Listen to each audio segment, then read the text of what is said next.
Malaysia sits at the crossroads of the world's most important shipping lane, and most people have no idea how much power that gives them.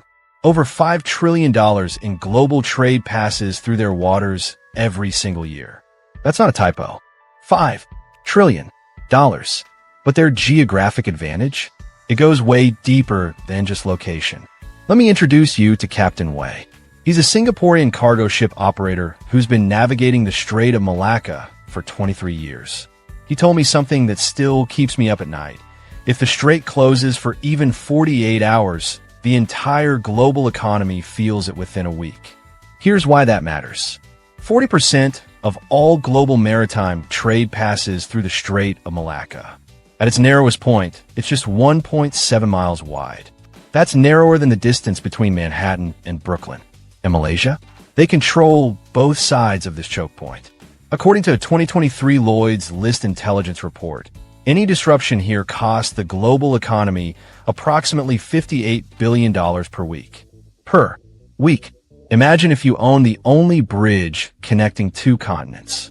Every car, every truck, every supply chain that wants to pass, they go through you. That's Malaysia's position. They don't just live next to the world's busiest shipping lane. They're the gatekeeper. But controlling the world's busiest shipping lane is just advantage number one. While the world burns, floods, and freezes, Malaysia just exists comfortably. Sarah Chun knows this better than most. She's a climate researcher from Australia who relocated to Kuala Lumpur in 2019. I asked her why she left one of the most developed countries in the world. Her answer was brutally simple.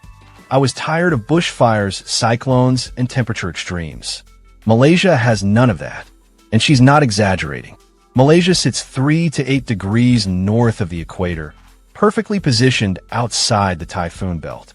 0 hurricanes, 0 typhoons, 0 tornadoes, 0 earthquakes above 6.0 magnitude in recorded history.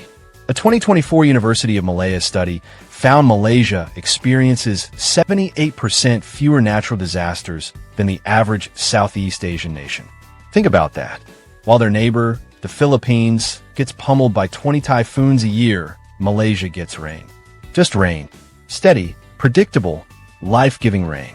If you've ever evacuated your home because of a hurricane, imagine living somewhere that word doesn't even exist in the local vocabulary. Indonesia, their direct neighbor, has 127 active volcanoes. Malaysia? 0. The climate is stable. The ground doesn't shake. The storms go around them. It's like nature built a protective dome and said, "You're good. Just grow." But comfortable weather is only the beginning of their natural wealth.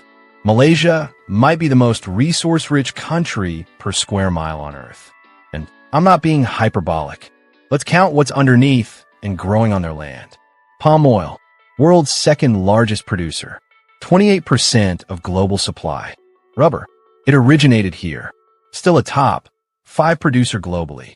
Tin, Malaysia once produced 60% of the world's supply and controlled global markets for decades. Petroleum, 3.6 billion barrels of proven reserves, according to the 2023 BP Statistical Review. Natural gas, 13th largest LNG exporter globally. Tropical timber, sustainable rainforest hardwoods worth $4.7 billion annually.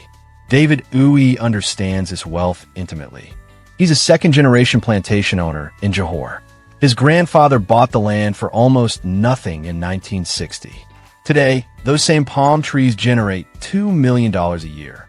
The land just gives, he told me, year after year. Unlike oil-dependent nations that boom and bust with commodity prices, Malaysia has diversified natural wealth. If palm oil prices drop, rubber picks up the slack. If timber demand falls, natural gas exports keep the economy stable. But here's where geography gets almost unfair. Malaysia is one of only 17 West Coast, Strait of Malacca, Indian Ocean access, direct shipping route to the Middle East, Africa, and Europe. East Coast, South China Sea, Pacific Ocean access, direct route to China, Japan, South Korea, and the Americas. They can trade with both hemispheres without going around anything. No Cape of Good Hope detour. No Panama Canal fees. They're just there, on both sides. Singapore, their tiny neighbor, became the world's second busiest port by leveraging Malaysia's geographic position. A 2023 study in Maritime Economics and Logistics Journal found that dual ocean access reduces shipping costs by an average of 34%. Captain Amina Kasim lives this reality every day. She's Malaysia's first female harbor master, started as a dock worker in Port Klang back in 1998. Now she oversees $127 billion in annual cargo. She explained it to me like this. Ships from Shanghai and ships from Dubai can both dock here within the same day. There are maybe 5 places on Earth where that's possible. If you've ever wondered why your Amazon package from Asia arrives so fast, thank Malaysia's ports. They're the reason global e-commerce works at the speed it does. But the coast isn't their only water advantage. While 2 billion people face water scarcity, Malaysia has the opposite problem. Too much water. Average annual rainfall, 2,500 millimeters. That's 98 inches, more than double the global average. Malaysia receives more rainfall than 163 countries. According to UNESCO's 2024 World Water Development Report, Malaysia has 580 cubic meters of water available per person per day. That's on the highest figures on Earth. They literally cannot run out of fresh water. It's geographically impossible. Imagine living where rivers never run dry. Where droughts are newspaper history, not personal memory. Where every crop cycle is guaranteed water.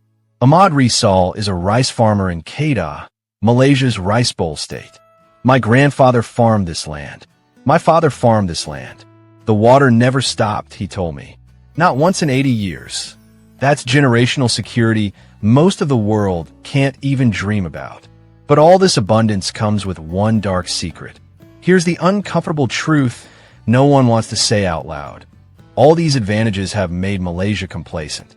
They're rich in resources, but rank 64th in GDP per capita, below Poland and Chile. Countries with far worse geography. Over 1.8 million skilled Malaysians live abroad, according to 2023 World Bank migration data.